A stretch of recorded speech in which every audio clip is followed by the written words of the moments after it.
So actually just a few points here that on December 20th, Bishop Filet gave his summary of his talk on December the 20th. But I think one of the points, we were just talking to Mr. DeVrent earlier, that Father, like my brother also, Father Tim Pfeiffer, said the same thing, and other priests told me the same thing. Bishop Filet was a bad boy in 2012. Bishop Filet was tempted between 2009 and 2012. And Bishop Filet tried to work with Rome. He was deceived by Rome. And he made a big mistake. Everybody makes mistakes. We got to forgive and forget. So that's kind of been one of the defenses of Bishop Filet from the conservative element in the Society of St. Pius X. Father de Cacre told me a somewhat similar thing, but then he contradicted it shortly afterwards when I talked to Father de Cacre in April of 2013. And so the Father told me, well, Bishop Filet made a mistake, but then he went on to tell me he sees all the evils of Bishop Filet's operation in the District of France. And when he tries to stop the evils, he's overruled by Menzingen. So that when he's dealing with liberal priests, and he couldn't tell me this explicitly directly, what I would do is I would say, this is what you mean, Father, and then he would say, yes. He would say, yes. So, for instance, Father de Cacre, back in June of 2013, or April of 2013, when I met with him, he said that he tries to stop the liberal priests from doing the marriage with Novus priests. Menzingen says, no, he can't stop it. The liberal priests are put in charge of all the priories. Menzingen puts them in charge of the priories. The conservative priests, the Catholic priests, are removed from authority. And Father de Cacre can't do anything about it. We do not have a situation where Bishop Filet was going down the path of Catholic doctrine, traveling down the path of Archbishop Marcel Lefebvre, and then he went off for a couple of years, saw his errors, and came back. This is completely a false view. And here in this sermon of December 20th, it illustrates it, this brief summary of the sermon of December 20th. In La Reja, just 5 or 6 days ago, the ordinations done in La Reja in Argentina. Remember, this is their summertime in South America. This is the time that they do the ordinations. And Father Bishop Filet, just a brief summary of the sermon in La Reja. He recalled that in the audience of August 29, 2005, Benedict XVI scolded him, saying, "You behave as vague clerics leaning on a subjective state of necessity." And so it's very important to note a couple of points about Benedict XVI. One, you, Bishop Filet, and the SSPX are standing on a false, vague, subjective state of necessity. Archbishop Lefebvre and all traditional priests, not just Archbishop Lefebvre, all recognize that we are in an objective, real, clear, true state of necessity. It's not vague, it's not subjective. But Pope Benedict XVI told Bishop Filet, this is Bishop Filet relating this. Bishop Filet speaking. When I, Bishop Filet, met with Pope Benedict XVI, he said this, that we are in a false, we are behaving as vague clerics, leaning on a subjective state of necessity.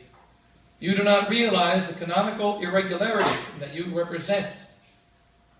For you to recognize as Catholics should solve problems. For you to be recognized as Catholics should solve problems, or at least you should try solving them. And Bishop Filet said, he responded, "Holy Father, you are right." Oh. That's August 2005. Holy Father, you are right. Holy Father, you are right when you say that we have a subjective state of necessity and not a real state of necessity. So he doesn't even believe in the basic reasons why he became a Catholic priest of tradition. And why on earth did he allow himself to be consecrated a bishop against the will of the Holy Father on June 30th, 88? Why did he allow that if he thinks like this? And then, remember, this is just example number 6,743.5. I mean, he's been speaking like this continuously over the last several years. This is just the latest example.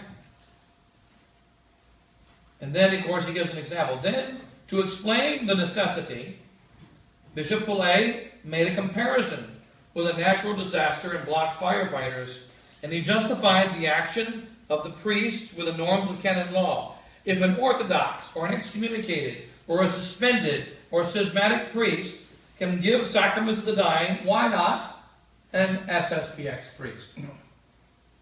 So he compares us priests. You know that if a priest leaves the priesthood, gets married, has 47 children, does satanic sacrifices, worships Satan, and is evil, when you are dying, you can call on that priest to anoint you, to hear your confession. And the church gives him the jurisdiction. Not only that, but if that satanic priest is your neighbor, and I'm coming to anoint you, but you don't like Father Pfeiffer. I don't want you hearing my confession. I don't want you anointing me. I want my friendly satanic neighbor who's got 14 kids and left the priesthood 35 years ago. I want him to anoint me. I have to go get him. The church supplies a jurisdiction for that priest that left the priesthood. Now, Bishop Filet says, just like the church supplies a jurisdiction for a priest that left the priesthood, went and worshipped Satan, became a schismatic and evil, so the SSPX is the same kind of priest. Our jurisdiction does not come because we're evil and somebody is dying. Our jurisdiction comes from the fact that the church, the modern church, has turned evil. Not we turned evil. The modern church turned evil. And the faithful need the true sacraments with the true faith in order to save their souls. And therefore, any true priest has the jurisdiction supplied by the church because of the grave state of necessity, since the local bishop is a stinking heretic who is leading souls to hell. It isn't that complicated. Therefore, we have the jurisdiction by our fidelity. And it's a very significant example, because what Bishop Filet says, we have jurisdiction in our infidelity, not fidelity, and by common error. Common error is one of the codes of canon law by which supposing a priest who has no jurisdiction, wicked priest, but is a priest, he comes in and hears your confession without jurisdiction. He goes into the confessional and hears confession, but he has no jurisdiction. You see the priest in the confessional, so you go to confession. You make the error of thinking he has jurisdiction when he does not. The church supplies the jurisdiction for that confession. That's called the principle of common error. So when the people believe you have jurisdiction, even though you don't, the church supplies, especially in the case of confession.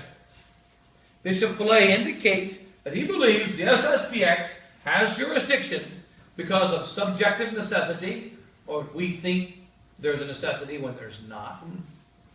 Because of common error, because the people think we have jurisdiction when we don't. And these are two lies. They're two lies. We have jurisdiction because of a true necessity, not subjective, and because the bishop of the diocese is in error, and because the faithful need true faith, true sacraments. Therefore, we have a true jurisdiction supplied by the church according to the mind of the lawgiver. Epikeia, where the mind of the lawgiver is applied in those cases where the letter does not fulfill the purpose of the law.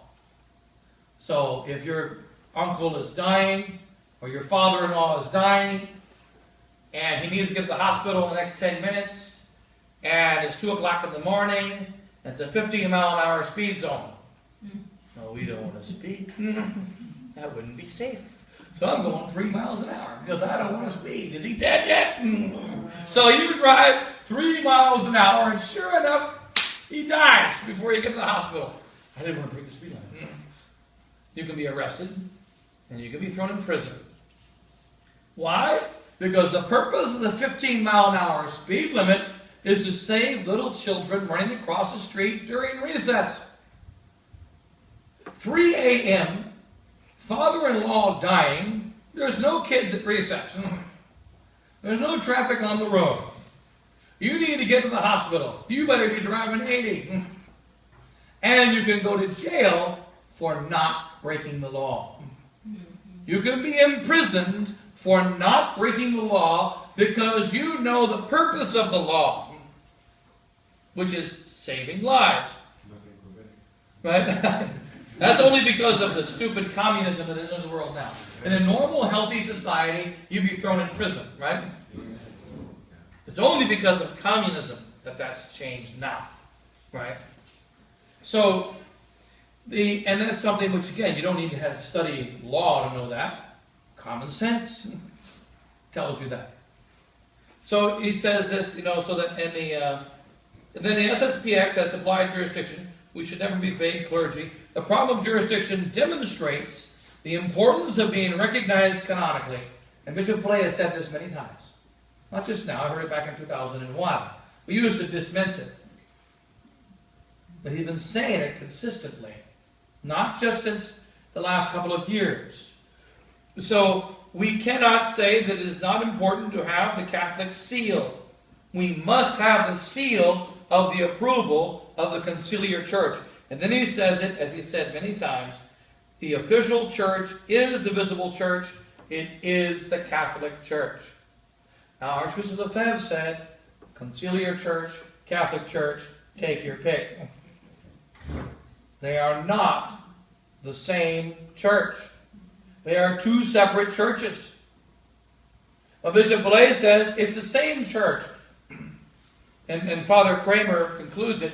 He says we must conclude the sentence. There's conciliar church, the Catholic Church. There's only one church, and it's the conciliar church.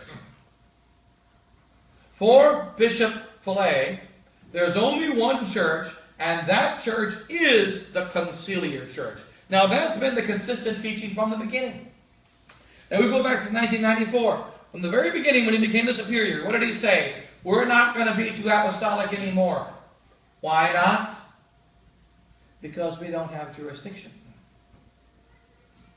He couldn't stop the spread of the society, but since 94, our spread has been almost zilch. Almost zero. Look at Canada. How many new priories since 94? France? New chapels since 94? Zero.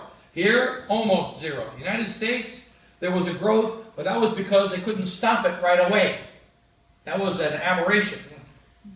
That growth is because Father Scott didn't get the memo, and Bishop Williamson didn't get the memo. So they kept spreading the gospel. And it's interesting that it only grew in the United States. Why is it that the society only grew in the United States? More chapels, more schools during that period. And then they got rid of the superiors who were making the growth, and ever since then, growth is zero. It is not a matter of changes. Father Norman then established all the chapels in Canada 100 years ago. And there has been no new chapels. But there's been requests. And the priests have increased and increased and increased, but no new chapels. Why is that? It's a policy. It's not because Father Violette had a different policy. It's the same in Australia. It's the same in France. It's the same in Asia. It's the same here. It's the same in Africa. Like Father Pinot was telling me that they complained, the governor, whoever the boss was in Gabon, in whatever town they're in, said Libreville, wherever they are. They said, you guys came here in 1985. And on the same street, apparently some Baptists came in 1990 or something. He says, you know, the Baptists got 12 different missions now. You guys, what are you doing at the end of that street? They actually came and said, you know, we can visit the end of the street because you've been at the end of the street for 30 years now. We want to know what's going on down there. Because you haven't grown at all for 30 years. Or 25 years at that time. And what happened? The Protestants moved in. They had a smaller group than you had. They came in and set up. Now there's another Protestant group. And they keep going out and building new missions and doing things. And you haven't. What's going on? What are you doing at the end of that street? Besides flying in fresh frog food every week. Right? You know that's what they do. They fly in fresh food every week. Now this is not because it's a policy in Gabon. It's not because it's a policy in Canada. Because it's a policy in Germany. Because it's a policy. It's a universal policy run from above. When the same thing happens in every country, it's not because the superiors of the country said some kind of mental ESP, mental telepathy with each other. It's because they're following a new direction. They're following what's commanded from above. So that when priests started doing weddings with Novus Ordo priests at the wedding, which they do many times in France, one of which was Father Chazelle's nephew, or niece, so he couldn't do his own wedding of his own niece because I'm not going to do a wedding with a Novus Ordo priest. He refused to do a wedding with a Novus Ordo priest. So he came to the reception, but he didn't do the wedding of his own niece. Because Novus Ordo priests, conservative of course, did the wedding. And the SSPX priest said the Mass. And both priests were present. See, it was and that was maybe more than 10 years ago.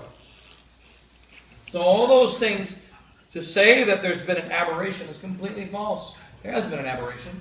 And then we have a new teaching that's clearly there. It's in the Doctrinal Declaration of April 15th, 2012. It's repeated in the March 2013 Car Unum. And it's said very clearly, a new Mass is legitimately promulgated. And what did Bishop Filet say in Italy in early 2013 when he went to a conservative Novus Ordo Mass with the Gregorian chant and everything? If this was the way it was, Archbishop Lefebvre would not have had to do what he did. Remember that? That was January 2000. No, that was 2012. 2012, wasn't it? It was January 2012. And then, you know, and time again, when the three bishops criticized the new Mass in the June 27th statement of 2013, they did not say it was intrinsically evil. They said things that a normal Novus Ordo priest says about the new Mass, or a conservative priest says about the new Mass. It's not as good. It's dangerous. It leads in the wrong direction. That's not the same as saying it's evil. We used to say the new Mass is intrinsically evil. And then Vatican II is filled with heresy. Now they say Vatican II is misunderstood. It's not a matter of an aberration. Not at all. In this December 20th sermon, remember they gave us a couple days ago, if the sermon was given back in 2012, it would have caused a great scandal. Now it doesn't even make the newspapers. Nobody cares. Because everybody knows that the SSPX is dead. They just haven't announced the funeral preparations yet. But the SSPX is dead. It is not the society founded by Archbishop Marcel Lefebvre. It's not. What has happened is that you have a new theology, a new thinking. Like Mr. Brent was telling me that the girls were all required to wear pants. When was that? When was that? Was that this year? Yeah. 2014, right? Yeah. I thought they were just allowed to wear pants. And I realized it was a requirement. I remember when high school in Denver, every one time the state of Econdis, very often, you know, they're a lot more lax in their, you know, dress and all those kind of things. So when I had a state of Econdis lady and her kids and all that in our school in Denver. So she came to me and said, Father, I don't agree with the fact that I have to wear a dress when I'm going in your outing. I said, okay, that's fine, you don't have to agree with it. You just have to wear a dress. And then she goes, oh, okay, well, I guess I can do that. Okay. Any other questions? I don't care if you agree with it. You're going to show up in a dress, right? And so you see, but the fact is that was, in the old days, we used to kill ladies who tried to show up without dresses, you know. Remember they do the drive-by? They do it like, it's like those 1920s drive-by, and they machine gun the people in the booth. When you see them do a drive-by in the old days, they drive by, kids jump in the car, and that's because they're in their pants. When the father starts to walk to the car, the car pulls away at 400 miles an hour. That's the old days. They never wanted father to see them in their pants, right? Because it was the death penalty, right? Then now, they walk into the school and the priest makes a rule about it. That they have to wear pants. You know, they tried that with Muslims. Somebody's going to die. Right? You know, only Catholics they can do that with. But see, this is a sign that's not what we're experiencing in the SSPX today is not corruption. That's a normal thing. We're not experiencing moral corruption. We're experiencing doctrinal change. An essential shift.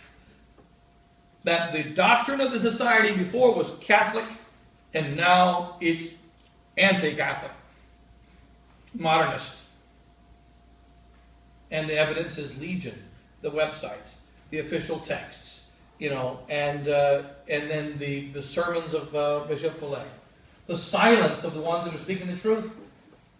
Bishop Tisia doesn't agree. He told me secretly he doesn't agree. He told me, we went over his June 27th letter of the three bishops. The letter of June 27th, which was worse than the doctrinal declaration. The one on the occasion of the anniversary of the consecration, 25th anniversary. And it was horrible from beginning to end. And we went through each point of it. Myself and Father Hugo with Father Bishop Tisia in Chicago. We went through point. And Bishop Tisia agreed with every single point. And he said, I know that it was evil and bad and wrong. And I agree with you. Did he make a statement about it publicly? No. Did he retract it? No. Imagine Archbishop Lefebvre. On the morning of May the 5th, or the afternoon, evening of May the 5th, he realized, I, Monsignor Lefebvre, made a mistake. When did he fix the mistake? Instantaneously. That's the greatness of the Archbishop. He made a mistake, and he fixed it immediately. And he didn't try to hide it either. He didn't make excuses about it either. Well, I didn't really mean to sign it, you know, I was tripping, I grabbed the pen and and my name went across the table. I don't know how it happened. Right? That isn't what he said. I signed it. It was wrong. I made a mistake. I retracted it. Any further questions? And this is why it was a mistake. Because Rome would destroy the SSPX and destroy Catholic faith in our people and our priests, destroy the work of Catholic tradition. As far as destroying SSPX, that doesn't matter. That's not important. But destroying the Catholic faith, that's important. Destroying the Catholic priesthood, that's important. And this would be the destruction of the Catholic priesthood and the Catholic faith. Therefore, I had an obligation to say no to Rome. Therefore, he said no to Rome. Yeah. So when is this personal pleasure coming? Oh, if I was the advisor of the Pope, I would promise it very soon. For the next 25 years. So it would take place without anybody knowing? Why does it need to take place?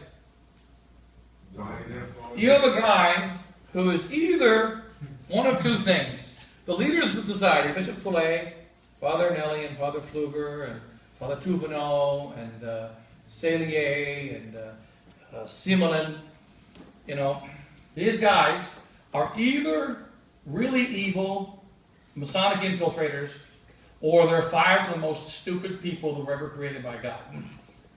They're morons. So you got the charitable view that they're absolutely, phenomenally ignorant, or they're really evil. They're phenomenally ignorant. Because when Dom Gerard made his deal, he said, look, I'll compromise my faith, no problem. You give me the piece of paper that says I'm approved. Then I hand you my compromise. Bishop Filet said, I know you're a crook. I know you're a murderer. I know you're a thief. I know you're a druggie. I know you got problems, but I believe in you.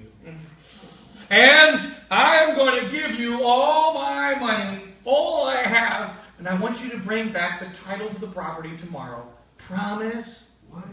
Why? Because he's an idiot. Why are we seeing all these souls, all this creation, all this what's most in the Well, he doesn't believe in it. Clearly, he doesn't believe in Archbishop Lefebvre. We have two different attacks against Archbishop Lefebvre right now. One is the mainstream society, and the other is a part of the resistance. Mainstream society says Archbishop Lefebvre, there are two sides to Archbishop Lefebvre.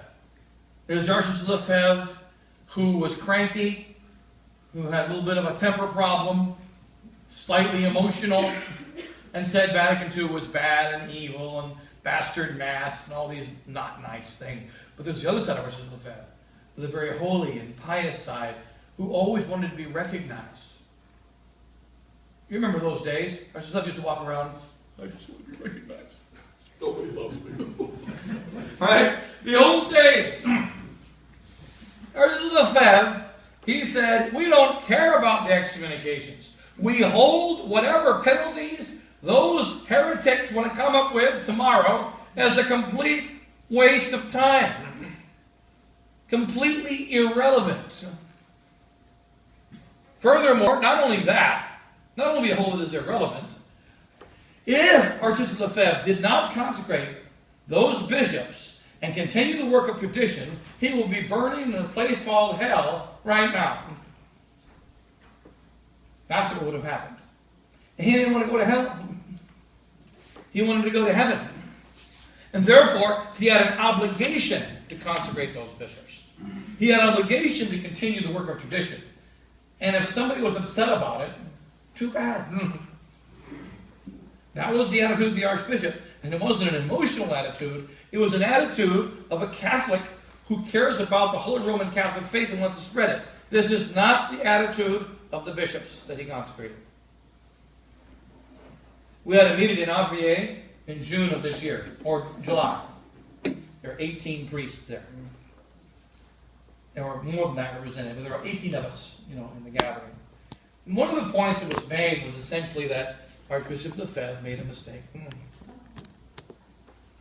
He made a mistake because of two things. Overly organized structure of the SSPX. Too much authority in the hands of the Superior General. And that's why the society collapsed.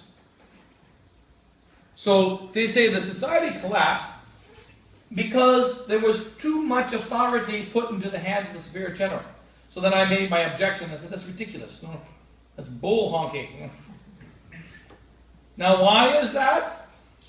Because he had 40 leaders of the society at the general chapter, and if the Superior General goes against the rules and spirit of the society to my extent, and more importantly, the rules and spirit of the Holy Roman Catholic Church, it is the duty of those 40 priests to burn them at the stake, and if they're in a good mood, throw them out. Those are their options. Now, they didn't do that. Why not? Because they failed. And then they objected, but he chose those priests. He didn't choose all 40 of them. He chose 23 of them. Furthermore, those 23 priests that he chose were priests of the Society of St. Pius X. They were trained in the Society of St. Pius X seminaries. They knew Archbishop Marcel Lefebvre, and they read the catechism when they were kids. They should at least know who made them and why. If they had that level of knowledge, they had enough level of knowledge to know that Archbishop Lefebvre Bishop Filet was full of bull honking. And therefore he had to be rejected. They didn't have to be deep theologians, knowing the finer points of theology. They just needed to know what is contained in the First Communion Catechism book. That's it. That's all that's required.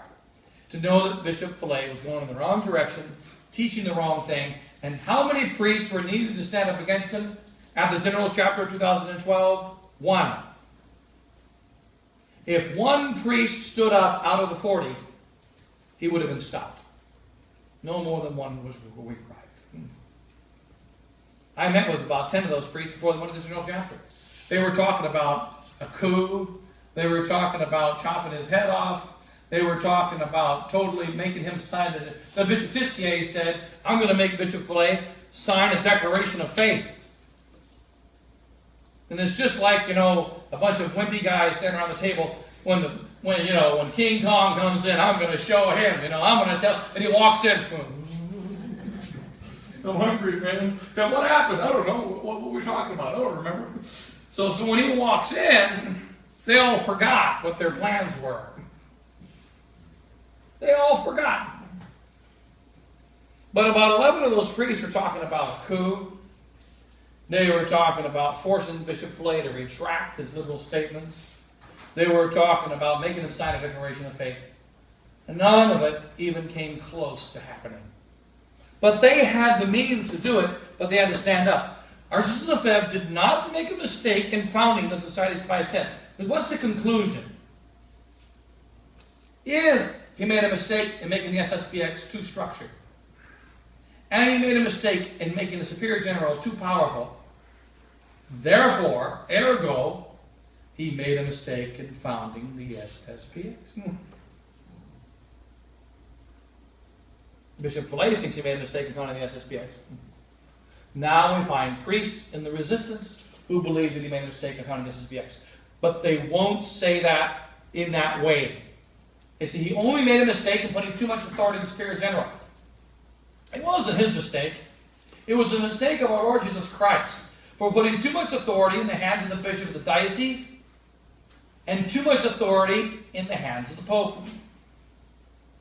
Knowing that there will be wicked bishops and wicked popes down the last 2,000 years who will use their authority to bring souls away from Christ, which is exactly what they did. But God made the church a hierarchical society with a very high authority in the bishop, who was no one over him except for the Pope, and in the Pope. And so much so, remember St. Thomas Becket, he was martyred over defending the rights of a priest who was a rapist and a murderer, right? Because the church authority was too important. No king had the right to put a priest to death, which is what they did. Therefore, the king or the duke was excommunicated by St. Thomas Becket. And that battle between the rights of the church and the rights of the state had been going on, lay investiture problem back in the early Middle Ages, and it continues to this day. St. Pius X had to deal with it in 1905. We deal with it today. The rights of God versus the rights of man. So the false rights. So Archbishop Lefebvre didn't make a mistake. We have to continue the work of the Archbishop. There's no option. No option. That's why we have to have a seminary. We have to have missions. And it's wise that they're independent, like this one. Like I see it in Kentucky, where the chapel's been there for 40 years. Many of the people in the parish, they come there because, that's where they go to Mass. I mean, they like the resistance and everything, but they don't quite... That's where they go to Mass, They don't fully understand. So we have to have independent missions where you go to this hotel room, you go to that Mr. So-and-so's house because of the faith. That was part of the vision of Archbishop Lefebvre in 1964 or 62, whenever he had the Descartes, the vision that he had. That there must be an independent seminary, an independent chapel, and so on. And so, but in any case, it's just the latest baloney, that's going on. Meanwhile, we have to continue the work. We have no choice but to continue the work. But I'll close it with that. Anybody else? Yes. Who will ordain you, please? I don't know. Question is, I don't know. Bishop Williamson is not making any commitments, right? So I don't know. And but I think that one of the challenges is that we have to have. I think what Our Lady is asking right now is a true act of faith. When are you going to get your next Mass? You don't know, and I don't know. Now more people are calling for the Mass. We don't know when the next Mass is going to be. You know, we're trying a new way of doing it. Like this weekend, I'll be covering 9, 10 places, I forget, between Christmas and Monday. But that's exceptional because of the way the circuit works. I've done a couple last weekend I covered 9 places. Or 2 weekends ago, whenever it was, 9 places. And we can't always do that. But now we've got more and more people calling. And the priests who come to help, for a short time, they disappear. And our Zulu had to deal with that back in 1970. Priests came and helped, they disappeared. You know, it took a while to stabilize. But I think what Our Lady is asking right now is, are you ready to stand for the faith without security? Without backing? Who's ready to stand for the truth without security? That's what's demanded right now. My experience in the past has been, whenever something is needed, it always shows up at precisely the last minute and never 1 second before. I never experienced anything different until I was doing the priest. Time and time again. Even when we were doing construction, I needed a guy. I remember I needed a concrete guy one time. I need a stupid concrete guy. I mean, this idiot, any moron can do concrete. Can you find a concrete guy? You know, and so but I needed a guy who could do good concrete work. I didn't have any money, etc. We were doing construction, and then some hippie showed up. What can you do? All I can do is concrete, man. Pretty useless. Well, that's exactly what I need. Get to work. Another time, I needed an artist. We needed somebody to do specialty artwork and paint. And so the church in Israel was open. I always leave it open 24 hours. And I came walking into the church, and there was a guy I never saw before. I said, "What are you doing here?" He goes, "I'm not Catholic." I goes, "Okay, well, that's nice. What are you doing here?" He goes, "Well, you know, I just visit this church because I think it's a pretty church, and I can come here and pray sometimes." I goes, "Okay, well, that's good. Well, what do you do for a living?" "Well, I'm a what do you call it, a restoration artist." Restoration artist. "Well, I'm going to Kansas City next week. You want to go along?" "We're leaving on Wednesday." "You're working right now?" "We're going between jobs. We're going to get your butt in the vehicle." So we went 24 hours. We picked up an altar. He totally fixed it. We brought it in, installed it, and he did different work for me for several years. He was actually baptized Catholic as a child. He came back to the faith. But I needed a helper, and I walked into the church one day, and there was a guy who says he wasn't Catholic. He was Catholic earlier, but he wasn't really. He came back to the faith. And that was the time. And I've seen that happen so many times. I mean, continuously. So I just think that we just have to continue and then let God provide at whatever moment. Generally, it's the last moment. I've never seen anything different. And so we still have to have a seminary, even though we don't have any certitude about ordination. And some guys can't take it. There are many men that want to come to the seminary, they refuse, or they're afraid. They didn't come out of fear. We usually have more than twice the number of seminarians that we have. Like right now, for instance, I can't even count, but 12 guys with some of the brothers and lay brothers and so on. But we have 3 Nigerians on their way, getting their visas. We got 3 Brazilians that'll be getting their visas for the next 300 years or something. They keep doing something stupid. It's been 2 years now, and they haven't got their visas. But, and so Father Hugo says when they show up, it's going to be with canes, And, but so we got 3 Brazilians on their way. Then, of course, we have 2 Italians that are showing an interest right now, 2 Italianos. We have some Polish priests who's working. We had a Polish seminarian, but it didn't last very long, just a couple of weeks, and he disappeared. We had 1 Polish already. Of course, English.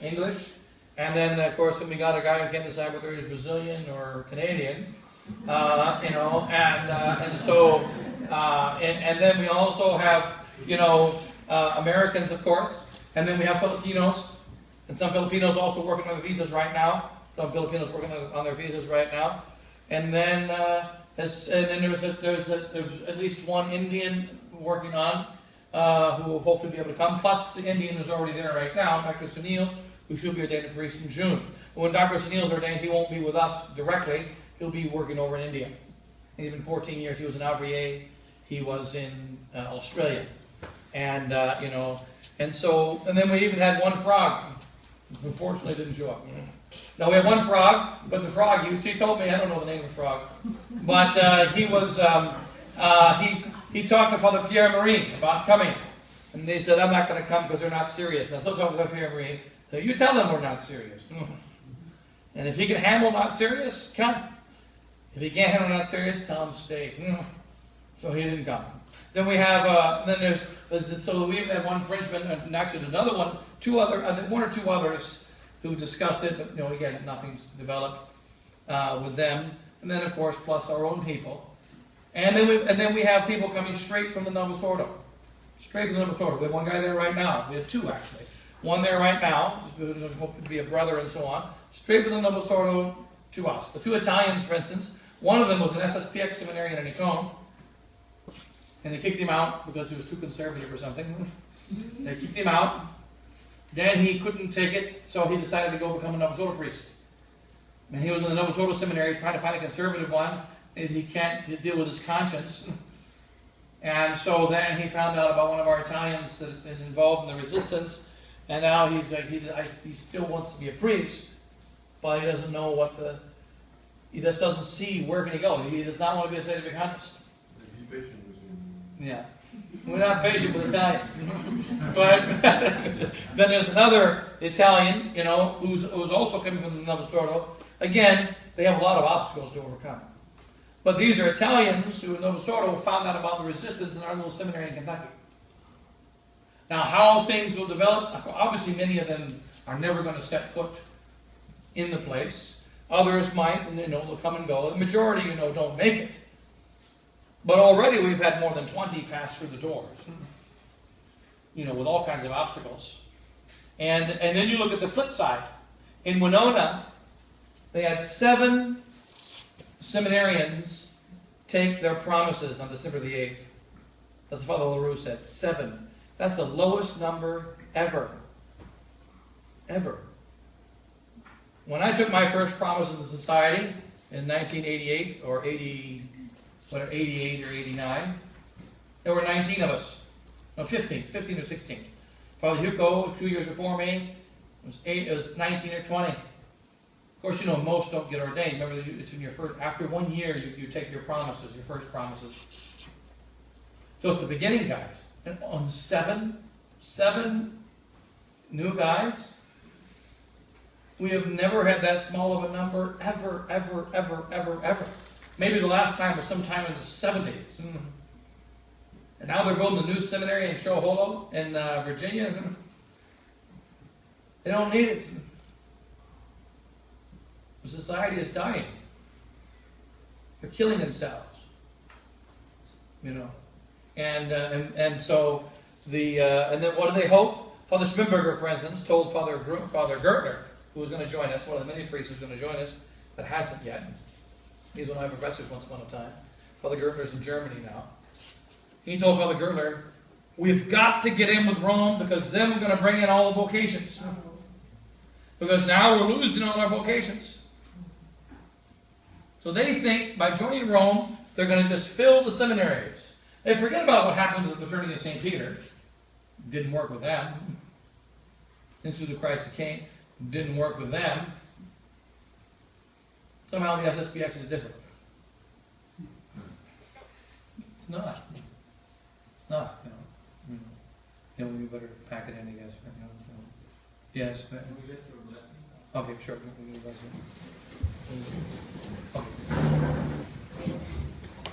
Benedictio Dei Omnipotentis, Patris, Filii, et Spiritus Sancti, Descendens super vos, et Maria Semper. Amen. And happy Christmas, and, you know, Feast of St. Stephen.